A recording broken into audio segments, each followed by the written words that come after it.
अस्सलाम वालेकुम स्टूडेंट्स हमने सेलुलर रेस्पिरेशन के ऊपर लेक्चर्स पढ़ने स्टार्ट किए थे और आज हमने उसका सेकंड स्टेप देखना है जो कि है ऑक्सीडेशन ऑफ पायरुवेट। अगर आपको ग्लाइकोलिसिस का टॉपिक याद हो तो आपने देखा था कि उसमें ग्लूकोज का एक मॉलिक्यूल फिनोमेनन में स्टार्ट हुआ, कई सारे चेंजेस से गुजरता गया और उसने पायरुवेट के 2 मॉलिक्यूल बना दिए।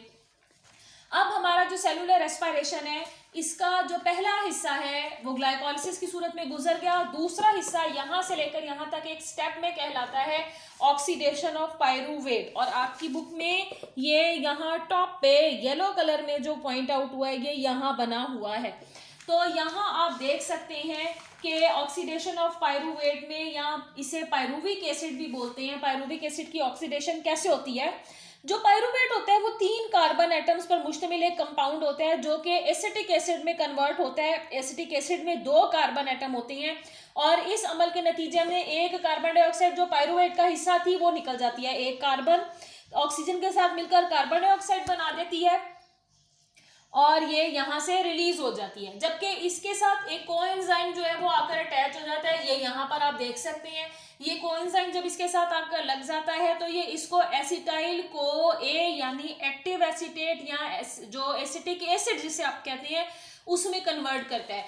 इस एक स्टेप में एक हाइड्रोजन रिलीज होती है जिसे कि निकोटीन अमाइड डाइन्यूक्लियोटाइड को रिड्यूस फॉर्म में कन्वर्ट करने के लिए इस्तेमाल किया जाता है, जिसे हम कहते हैं NADH।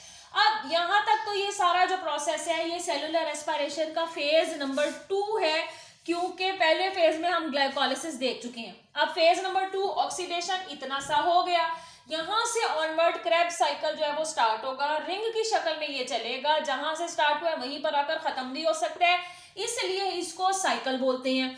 और इसको क्रेब्स इसलिए बोलते हैं क्योंकि एक अहम साइंटिस्ट थे जिन्होंने इसके ऊपर अपना रिसर्च वर्क किया और हमें इससे रोशनास करवाया और उनका नाम था हैंस क्रेब्स।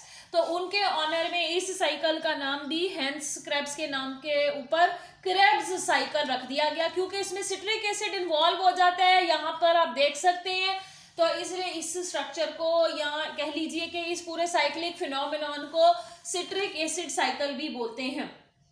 अब हम देखते हैं कि यहाँ पर एसिटाइल कोएंजाइम ए जो कि यहाँ आ गया है, इसमें 2 कार्बन एटम है, इसमें एक पानी का मॉलिक्यूल ऐड होगा, जबकि को एसिटाइल एंजाइम एसएच जो है निकल जाएगा यहाँ से।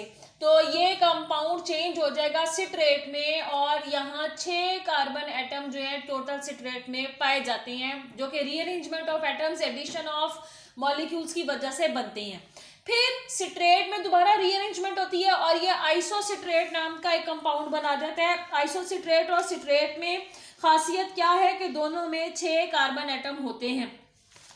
उसके बाद आइसोसिट्रेट चेंजेस से गुजरेगा, ये कार्बन का एक एटम निकाल देगा और उसको मॉलिक्यूलर ऑक्सीजन के साथ मिक्स करके कार्बन डाइऑक्साइड बना देगा, जबकि यहाँ पर एक कोएंजाइम जो कि हमारा NAD है, ऑक्सीडाइज्ड है, आप उस पर देख सकते हैं प्लस का निशान लगा हुआ है, उसके साथ एक हाइड्रोजन कंबाइन कर देगी रिलीज हुई भी, जो कि इसको रिड्यूस कर देगी। इसके चेंज होने से नया जो कंपाउंड बनेगा वो कहलाएगा अल्फा कीटो ग्लूटारेट, क्योंकि ये 6 कार्बन एटम पर मुश्तमिल था, एक कार्बन एटम इसने निकाल दिया, अब इसमें 5 कार्बन एटम रह गए। उसके बाद अल्फा कीटो ग्लूटारेट दोबारा चेंजेस से गुजरेगा, ये मजीद एक कार्बन को अपने से निकालेगा, ऑक्सीजन के 2 एटम्स के साथ कंबाइन करके कार्बन डाइऑक्साइड का एक मॉलिक्यूल निकाल देगा और इसी तरह एक हाइड्रोजन को एक NAD ऑक्सीडाइज्ड को रिड्यूस करने में इस्तेमाल करेगा। इसकी कन्वर्जन से नया कंपाउंड बनेगा जिसे हम कहते हैं सक्सीनेट, क्योंकि इसने एक कार्बन एटम को रिलीज कर दिया यहाँ, तो पीछे इसमें 4 कार्बन एटम रह गए। अब यहाँ सक्सीनेट जो है ये एक फॉस्फेट को लेकर GDP गुआनोसिन डाइफॉस्फेट ATP से कम दर एक और स्ट्रक्चर होता है, किसी हद तक एनर्जी फराहम करने का काम करता है, इसको पैदा करेगा GTP को, और साथ ही साथ एक ADP जिसमें एक फॉस्फेट की कमी है एडिनोसिन डाइफॉस्फेट, उसको कन्वर्ट करेगा ATP में। तो ये वो स्टेप है जहां पर एनर्जी हमारी बन रही है, हमारी एनर्जी करेंसी। अब सक्सीनेट ने अपने आप को रीअरेंज करना है, इसमें कार्बन एटम अब की बार नहीं रिलीज होंगे, कार्बन एटम 4 ही रहेंगे और ये नया कंपाउंड बनाएगा जिसे कहते हैं फ्यूमेरेट।